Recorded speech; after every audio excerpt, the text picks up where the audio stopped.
OMG. OMG. Oh, what a night. Oh, what a fight.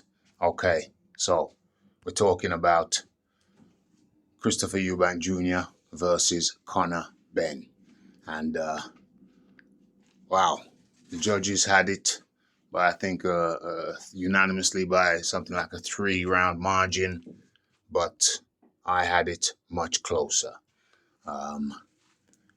Conor, or rather Christopher Eubank Jr., he came out with the right tactic. He was using the jab.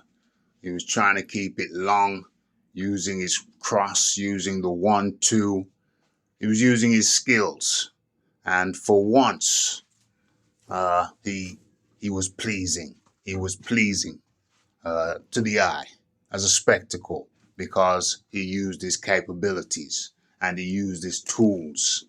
He used his speed, his very, very quick jab, the quick 1-2s. He used all of those things, skills which he has oftentimes neglected. And it served him very, very well.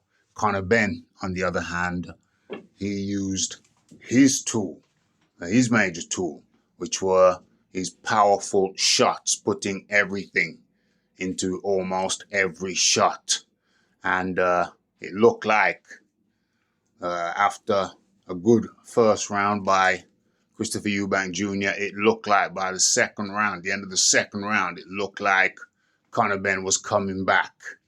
I can't remember which round it was, but I think a couple of rounds after that, after the second round, it looked like Christopher Eubank Jr. might be out. There was much talk about him being boiled down, drained, the fact that he didn't make the weight, and then had to stay within the 10-pound limit for rehydration the next day.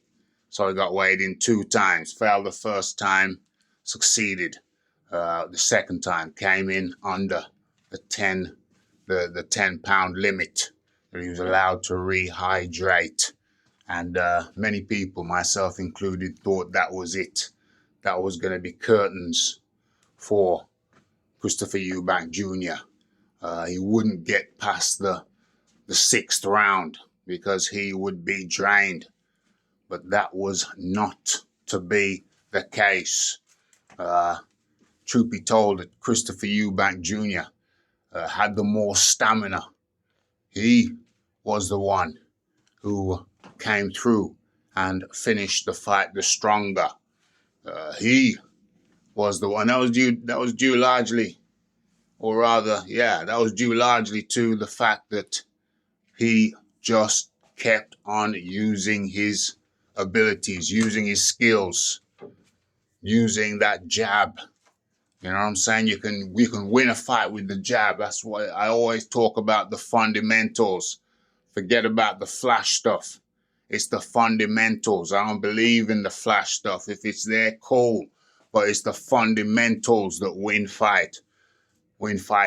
And Christopher Eubank Jr. demonstrated that amply tonight.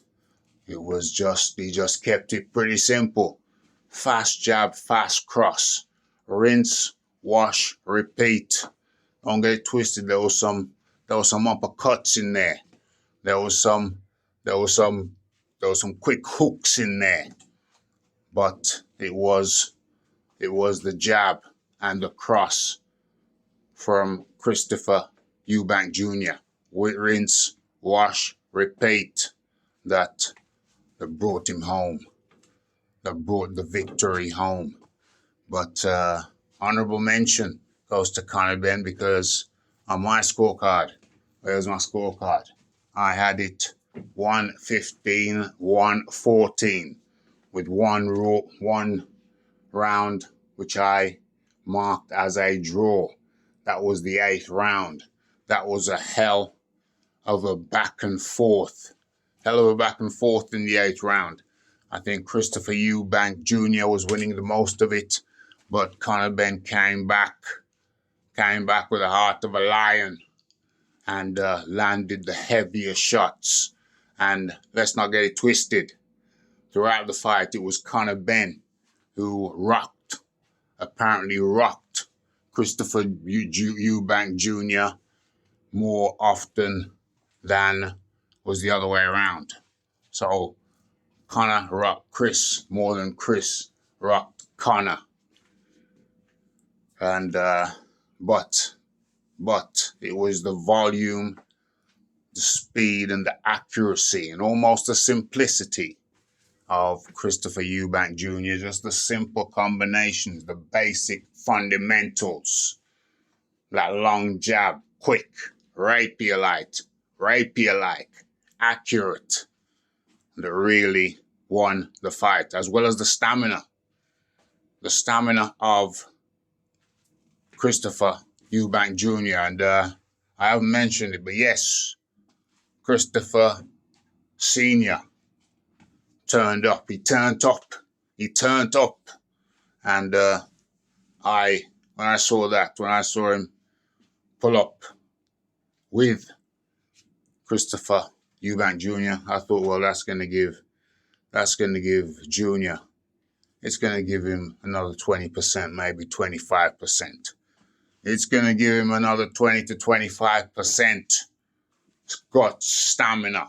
Well, he's got guts, but he will give him the stamina, 25% more stamina, in my humble opinion.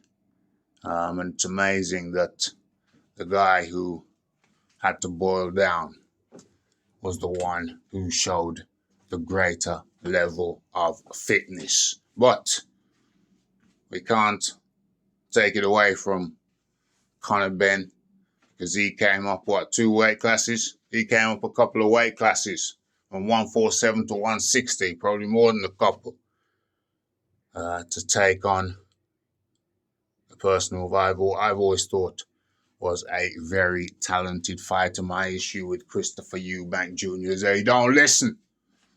Throughout his career, he don't listen. But I think the work with Roy Jones, I think he had Jonathan, what's that cat who used to, understudied Emmanuel Stewart?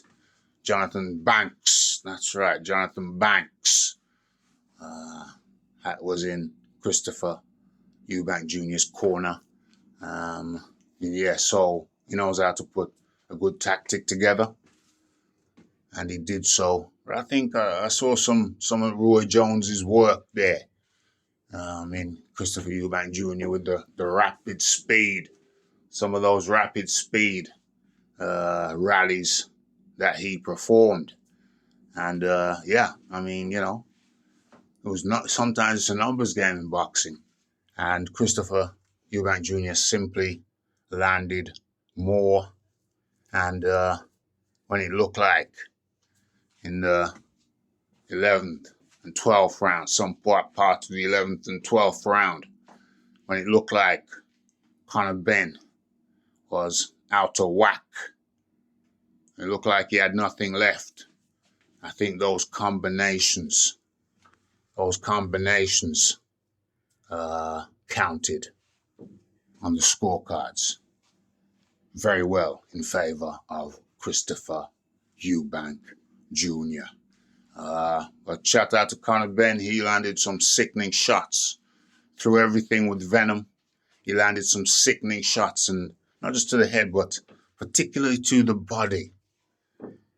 Particularly to the body of Christopher Eubank Jr. You see how busted up the face is of Conor Benn, whereas Christopher Eubank Jr., whereas Conor Benn was relatively clean-faced, in comparison to the busted up. You see the cut there, that was by a head clash, that's a nasty cut. The swollen face of Christopher Eubank Jr. Conor Benn needs to learn how to move his head more. When he's not doing the big moves, he needs to just slickly Move his head to the side a little bit. He needs to practice them drills. Maybe he could do with a little bit of month with Roy Jones. Just move that head a little bit. Have Roy Jones as a consultant, maybe. Not the main trainer, just as a consultant. Move that head just a little bit. Sometimes it's a game of centimeters rather than inches. But what a hell of a fight. What a hell of a fight. Congratulations go out to both of them. Fathers set it up, and the sons continue the legacy of some brilliant Eubank, Benn Eubank fights. Okay, brilliant fight, brilliant night. Have your say. It's the Raphael Dawkins, it's the Combat Radio. Like, subscribe, comment, share. And I'm out.